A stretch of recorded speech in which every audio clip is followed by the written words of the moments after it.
In today's video, I'm going to teach you how to remove numbers from text in Google Sheets.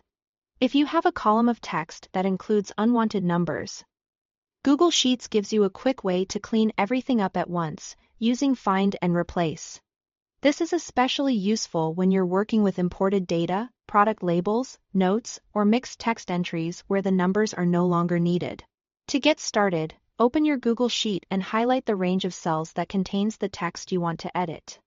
Make sure you only select the cells you actually want to change, because the replacement will apply to everything in that selected range. Taking a second to confirm your selection can help prevent accidental edits elsewhere in the sheet. Once your cells are selected, open the Find and Replace window.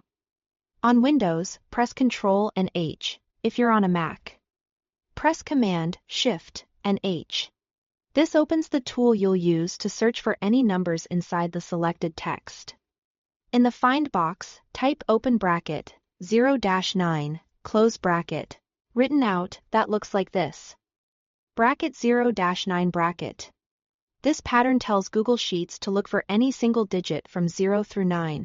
Because we're using a pattern instead of regular text, it's important that the next setting is enabled correctly. Leave the Replace with box completely blank. This tells Google Sheets to remove anything it finds, instead of replacing it with another character or word. In other words, every number that matches the pattern will simply be deleted from the selected text. Now check the box labeled Search using regular expressions. This step is essential, because without it, Google Sheets will treat the characters in the Find box as plain text instead of as a search pattern. With regular expressions turned on, Sheets understands that you're targeting all digits. After that, click Replace All.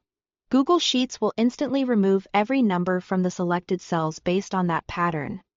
When the process is complete, click Done to close the window. And that's it. Your text should now appear without numbers, while the rest of the letters and characters remain in place. If you want the best results, it's always a good idea to quickly review the updated cells afterward, especially if your data contains codes or formatting you may want to preserve. Thanks for watching.